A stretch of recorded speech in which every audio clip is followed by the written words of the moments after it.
आज के पहले जब मैं आया करता था तो यहाँ पर तमाम जबरदस्ती रह करते थे, लेकिन आज कोई नहीं दिखाई दे रहा है।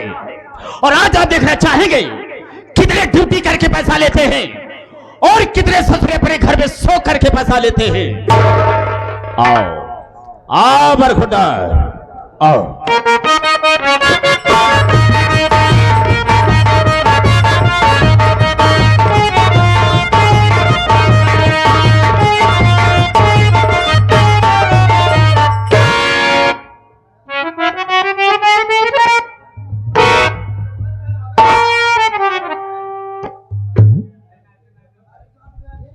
देरी हो गई, आवाज साहब पहले से आके विराजमान हो गए हैं। बहुत देर लगा था बाबू, बहुत खूंखार आदमी बा, बातें बातें गोली चार्ज के दे था हमका कई दाई मार डाय से भाई, कईयों मर्तबा हम मर चुके ही। फर्क कितना रहा जब मर जाए, जब भगवान किया जाए ना हुआ जौन भगवान रहा है हमार संपर्की निकल जाए। पहले हमारो उनके न्यूताकारी होत रहा न, लेकिन तनिक तनिक बाद में टिन्न पुण्य हमार दुआरे छोड़ दे। लेकिन मानदान हमारो तो नहीं बना बा। अगर भूले भड़के कभी दुआरे पहुंच जाई थी ना तो छूछ लोटा पानी लेके जरूर दौड़ा थी। मिलब देखा का होता। सितारे हिंद का रुतबा रहे सरकार को वाला, हमेशा खुश नजर बख्शे मेहरबानी खगताला। ए ना चीज गुलाम वफादारी का सबक सीखा है, ए हाथ है जिससे आपका नमक खाया है। क्या हुमुख है सरकार,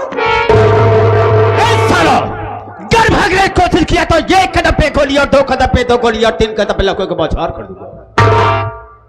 डर गया साला ना, डरने का नहीं, जो डर गया सो मर गया। हम तुझे गोली नहीं मारेंगे, लेकिन इतना जानना चाहेंगे कि सबसे पहले यहाँ पर मुझे आना चाहिए, तुझे आना चाहिए। कारण क्या, मकसद क्या है और लेट आने का मतलब क्या है, बताने के पहले मैं तुझे आगाह करता, हिदायत देता हूं कि जो मेरे सामने झूठ बोलता है और गलत बात का इस्तेमाल करता है, गोली अंदर और दम बाहर। बेटा जितनी बात बताना मुझसे बिल्कुल सही बता। झूठ बोल कर न करो बाबू, जब आप पोछा तहा सबको साले इधर से मारता हूं, लेकिन तुझे बट की तरफ से मारूंगा तो खोपड़े का ढक्कन खुलकर बाहर गिर जाएगा। मैंने तुझसे पूछा कि लेट आने का मतलब क्या है। लेट काहे होगी, हाँ देर काहे होगी बाबू, हम सब बताओ, हम झूठ बोलबे न करब। ए बाबू, आज हम यमराज जी के बेवकूफ बनाए के आवत बाटे, यही में देरी हुई है। क्यों बे, तेरा दिमाग तो नहीं खराब हो गया? तू भगवान को बेवकूफ बना कर आ रहा है, लेकिन वो कैसे, हम भी जानना चाहेंगे। आप बढ़ जाए, सब बता दे बाबू। हाँ बोल।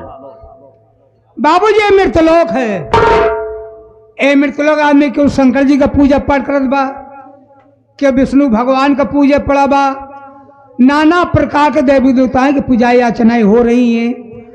हम कहें पूजा पाठ न करब, अगर हमका तपस्या करेगा बा तो हम यमराज की तपस्या करब। ए बाबू, यमराज की तपस्या करे खातिर बाबू हम जंगल में भाग गए, जंगल में पहुंचे बाबू, हम खड़ा हो के लागे करे तपस्या बाबू, और कोनो बात नहीं, दर्शन नहीं मिला हमका, अब का करी, हम तुरंत ओलरी गए, लेटे लेटे ढेर दिन करे बाबू। तपस्या आप कहे चौकत हाँ तपस्या बाबू, तबो दर्शन नहीं मिला, हम आप कौन जुगल लगाई, हम तुरंत उठ के बैठ गए, उकरू मुकरू बैठ के बाबू हम जल्दी जल्दी कराई लागे। तेरा दिमाग थोड़ी खराब हो गया साले, ये फिर नीचे करूंगा, एक बार फाड़ कर फेंक दूंगा, क्या करने लगा? तपस्या तो नाम क्यों नहीं लेता? जैसे ले चाहे खड़ा हो गया। चला आगे बोल। हमरा तपस्या खुशी हो गई बाबू, हमरा तपस्या खुशी हो गई, हमरे सामने आई गए, हम अपन दोनों आंखी खोल दिन। बोले बेटा मांग ले, मांग ले बेटा मांग। हे बेटा मांग। उठाकर साले फेंक दूंगा 5 फीट ऊपर चले जाओ कुत्ते की औलाद। क्यों बे, मैं तेरा बेटा हूँ। यमराज जी हमका कहता है बाबू, तो इशारा मेरी तरफ क्यों करता है? आई तो दू जने कहाँ कर जाई। अच्छा बोल साले बोल। बेटा यमराज हमका कहता है मांग ले, हमका कुछ न मांगा। बोले हमारी तपस्या के तो को मांगना पड़ेगा। हमका मांगब 3 चीज मांगब, अपने खातिर न मांगा, सब तोहरन खातिर मांगब। यमराज जी कहें ठीक है, तुम्हारा मतलब है कि तू हमारे वास्ते मांगेगा, तो मांग ले। मौका पाए मांग ली बाबू। हम कहे अगर आप खुशी है ना, तोहरे भैंसा वाली सिंह जो बा खड़ी हुई के आपस में एक हुई जाए। कहता है महान बाबू, इतनी मोट इतनी बड़ी सिंह भैंसों के बीचों बीच खोपड़िया पहुंच तक गई। बोले दूसरा वरदान में हमका मांगब, कहन मांग। हम कहे अगर आप खुशी हैं तो आज आप इस सिंह ऊपर बैठ जाए। यमराज हक बकाई के सिंही पे कैसे बैठे, लेकिन हारी बाजंजाल फंसा बनिया का करे सौदा करे।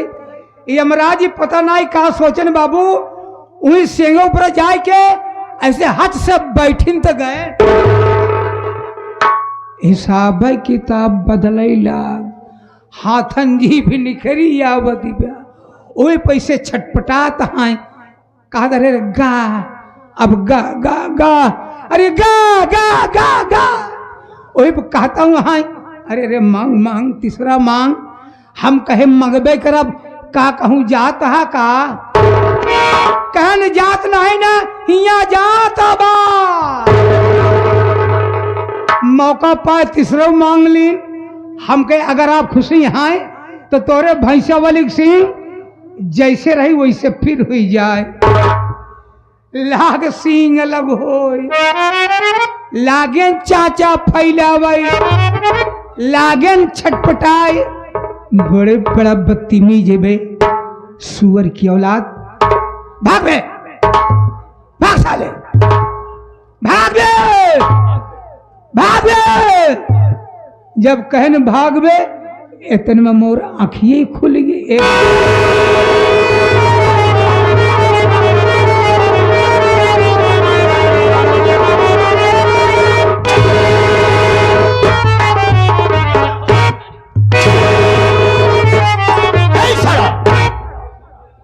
इसका मतलब क्या होता है रे? इसका मतलब क्या होता है? समझब न भा? नहीं समझा, समझा मुझे। पता नहीं कैसे भया जमीन। हाँ साले।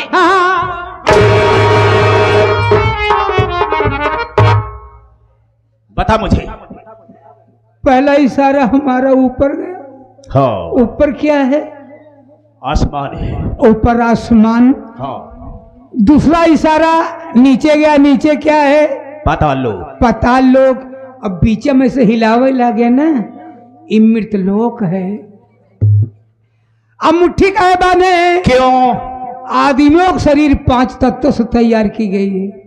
छित जल पावक गगन समीरा, और 5 तत्वों से बनी शरीर। राइट, बिल्कुल सही कहा। अगर 5 तत्व आपस में मिले न होते, ये शरीर धारण नहीं हुई होती। शाबाश। इसलिए हमने 5 तत्वों को मिला के रखा है। बहुत सही। एक ही मतलब यही भाव। ठीक है। Sit down at this ground. कान से कम सुनाई देता है? मैंने कहा जमीन पर बैठ जाओ, बैठ जाओ। कह क्या रहा हूं?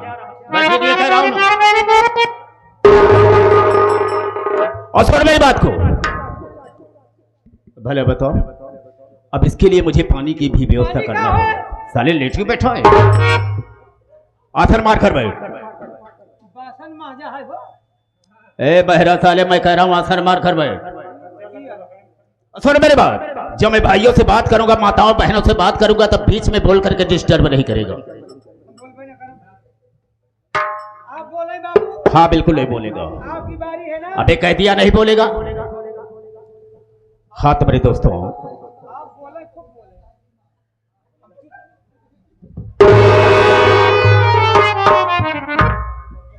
पहले मना कर दिया कि नहीं बोलेगा ना, मत बोला गाली। हाँ तो मेरे दोस्तों, मेरे साथियों एवं माताओं और बहनों, आप लोग जमीन पर बैठे हैं साथियों, एक जमींदार के हैसियत से हैं और हम सब इस चौकी पर हैं चौकीदार के हैसियत से हैं। हम सबका परम कर्तव्य होता है आप सबकी सेवा करना। आप लोग कोमल कोमल कदमों को कष्ट देते हुए और अनमोल नींद को खोते हुए ये हमारे मास्टर दुर्गेश पांडे की पार्टी को देखने के लिए आए।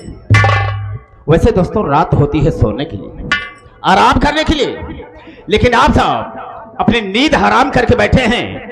तो वैसे तो नहीं कह सकता हूं, वादा तो नहीं करूंगा, लेकिन मैं आशा करूंगा कि आप सबकी नींद हराम नहीं होगी। लेकिन दोस्तों आप सबका शांति का सहयोग हम लोगों की सफलता होगी।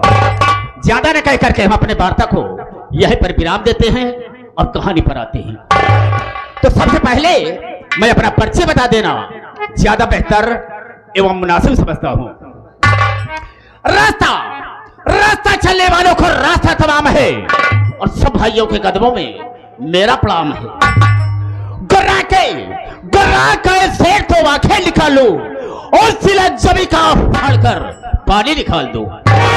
मेरे दिल में आए तय समंदर उछाल दो और चलती हुई जहाज का लंगर संभाल दो। सोरत है मेरे नाम की इस सारे जहान में और शेरों के छक्के छूटे हैं जगन्नाथ जाहिल के नाम। ये जगन्नाथ जाहिल 420 420 हेलो मिस्टर। दोस्तों आप सबसे अपना नाम बता दिया, लेकिन मेरा ठिकाना कहां है, मैं रहने वाला कहां का? जिला रीवा ग्राम जगापुर का रहने वाला हूं। राम साहब खड़े हो जाओ। दोस्तों मेरे परिवार में मेरी धर्मपत्नी है जिसका नाम है पार्वती। हाँ, लेकिन दोस्तों वो पार्वती मेरी बीही औरत नहीं। नहीं, दूसरी है, वो दूसरी औरत है। कैसे? वो ऐसे कि पहली शादी मेरी हुई थी जिला बांदा ग्राम बाबू नगर में। वही का रहने वाला था एक राम लखन, उसी की बहन थी जिसका नाम था कविता। उसी से मेरी शादी तय हो गई और राम लखन ने दहेज में 1 लाख रुपया और एक 4 चक्का गाड़ी देने को कहा था। बारात लेकर गया। शादी हो जाने के बाद वो दहेज देने से मुकर गया, इनकार कर दिया। हाँ, उसने कहा कि मेरे सामने कुछ समस्याएं ऐसी आई हैं जिसकी वजह से हम आपको दहेज नहीं दे सकते। मजबूरी बताने लगा, लेकिन हम वादा करते हैं कि आप मेरी बहन कविता को लेकर अपने घर जाएं, हम आपका दहेज आपके घर तक पहुंचा देंगे। ईमानदार था। मैंने उसकी मजबूरी को समझा और कविता को लेकर घर आ गया। लगभग 2 साल बीत गए। 2 साल बीत गए। कविता ने एक बच्चे का जन्म भी दिया, जिस बच्चे का नाम मैंने बहुत प्यार से रखा है कंसराज। बेटे का नाम कंसराज रखे। हाँ सर। अच्छा नाम। बैठा था और अपने दिल में सोच रहा था कि रब लखना ने वादा किया था कि हम आपका दहेज आपके घर तक पहुंचा देंगे, लेकिन कविता एक बच्चे की मां भी बन गई, लेकिन वो साला न तो अपना मुंह दिखाया न तो मेरा दहेज पहुंचाया। रामचरण मुझे गुस्सा आ गया, क्रोध आ गया। उठाया मिट्टी का तेल और उसके ऊपर छिड़क करके मैंने उसे आग लगा दिया। वो बेचारी जलकर राख हो गई। पहली पत्नी कविता आपकी खत्म हो गई। हाँ रामचरण, मेरा बेटा छोटा था। मैंने अपने दिल में सोचा कि हम तो इसकी परवरिश कर नहीं सकते, इसकी देखभाल नहीं कर सकते हैं, इसे मां की जरूरत है। हाँ। तब मैंने पार्वती से शादी किया और पार्वती जब से मेरे घर में आई मेरे बेटे कंसराज की देखभाल अच्छी तरह से करती रही। अरे क्यों नहीं करेंगी? धीरे धीरे मेरा बेटा सयाना होने लगा। लेकिन एक बात और तुम्हें बताना चाहूंगा कि कुछ समय के बाद पार्वती ने भी एक बेटे का जन्म दिया है। अरे वाह। हाँ, जिस बच्चे का नाम मैंने बहुत प्यार से रखा है संतोष कुमार। हाँ रामचरण, मेरा बेटा धीरे धीरे कंसराज सयाना हो गया। मैंने अपने दिल में सोचा कि हम अपने बेटे कंसराज की शादी कर दें ताकि अपनी जिंदगी को चैन से बिता सके। हर गार्जियन का फर्ज होता है बाबू। क्यों नहीं रामचरण, बहुत बड़े घर में शादी किया हूं उसकी। क्यों नहीं? बहुत बड़े घर में शादी किया हूँ, बहुत सारा मुझे दहेज मिला है। हाँ मिला और है। मेरी बहू भी बहुत खूबसूरत है। अरे क्यों नहीं खूबसूरत होंगे? उसका नाम तुझे मालूम नहीं होगा ना उसका बिना बताए। बहुत प्यारा सा नाम है। क्या नाम है? मेरी बहू का नाम है कलजुगही देवी। कलयुग ही देवी। हाँ राम फिर। अच्छा और जिस तरह से उसका नाम है उसी तरह से काम भी है। क्यों नहीं? राम फिर, लेकिन वो संतोषवा वो कंसराज मेरा बेटा अपने परिवार के साथ में रहकर गुजर कर रहा। लेकिन ये खुशी की बात और बताना चाहूंगा। ओ क्या? खुशी की बात ये बताना चाहूंगा कि कलजुगही देवी ने भी एक बेटी का जन्म दिया। एक बेटी ने जन्म दिया है। हाँ, वाह। जिस बच्ची का नाम है शिखा। शिखा। हाँ, अच्छा नाम है। रामचंद्र कंसराज अपने परिवार के साथ में रहकर अपनी जिंदगी को बिता रहा है। लेकिन वो संतोषवा अपने मनमानी काम किया है। मनमानी काम ये किया है कि एक दर बदर की ठोकर खाने वाली भिखारी से वो ससुरा शादी कर लिया अरे और मुझसे पूछा भी नहीं। कुछ भी नहीं भाई। और समाज में उसने मेरी बहुत बड़ी बेइज्जती की है। आपको बेइज्जती खराब हुई गई। अबे इज्जत खराब हो गई या बेइज्जती खराब हो गई? हाँ की इज्जत खराब होगी। इस समाज ने मेरी बेइज्जती किया है, लेकिन हम इस तरह से उसे चैन से जीने नहीं देंगे। न तो चैन से उसे हम रोटी खाने देंगे और न ही चैन से जिंदगी जीने देंगे। हम उसे बर्बाद कर देंगे। ये रहा जगन्नाथ जाहिल का सालो।